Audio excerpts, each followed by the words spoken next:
السلام علیکم ورحمۃ اللہ وبرکاتہ۔ زندگی کا مقصد، اپنی زندگی کا مقصد فقط اللہ تعالیٰ کی خوشنودی بنا لیجیے، پھر آپ کبھی نہیں ٹوٹیں گے، کبھی نہیں بکھریں گے، کبھی نہیں ہاریں گے۔ لوگ تمہیں صرف تب یاد کریں گے جب تم کچھ بن جاؤ گے۔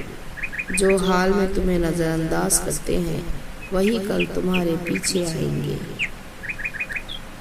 ہر انسان کی زندگی کا کچھ نہ کچھ مقصد ضرور ہوتا ہے۔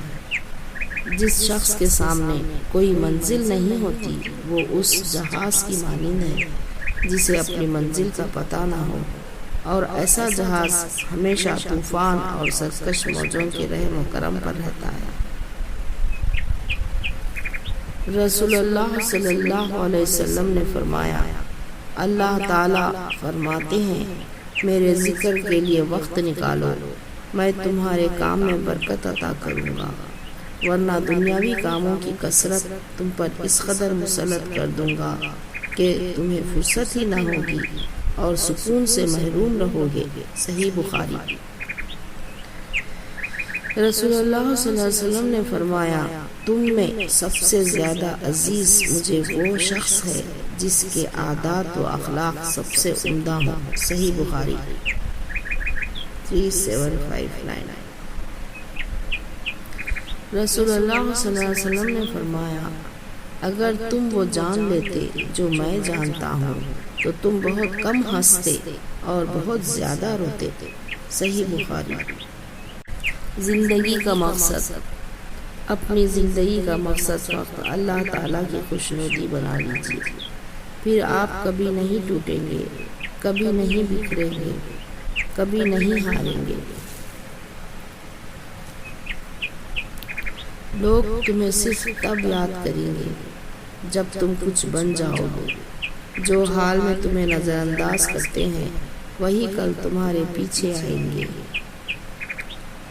ہر انسان کی زندگی کا کچھ نہ کچھ مقصد ضرور ہوتا ہے۔ جس شخص کے سامنے کوئی منزل نہیں ہوتی وہ اس جہاز کی مانند ہے جسے اپنی منزل کا پتہ نہ ہو، اور ایسا جہاز ہمیشہ طوفان اور سرکش موجوں کے رحم و کرم پر رہتا ہے۔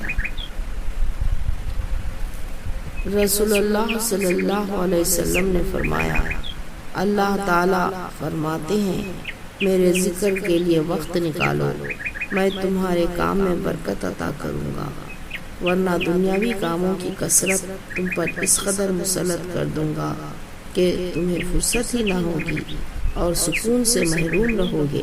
صحیح بخاری۔ رسول اللہ صلی اللہ علیہ وسلم نے فرمایا، تم میں سب سے زیادہ عزیز مجھے وہ شخص ہے جس کے عادات و اخلاق سب سے عمدہ ہوں۔ صحیح بخاری 3759۔ رسول اللہ صلی اللہ علیہ وسلم نے فرمایا، اگر تم وہ جان لیتے جو میں جانتا ہوں تو تم بہت کم ہنستے اور بہت زیادہ روتے۔ صحیح بخاری۔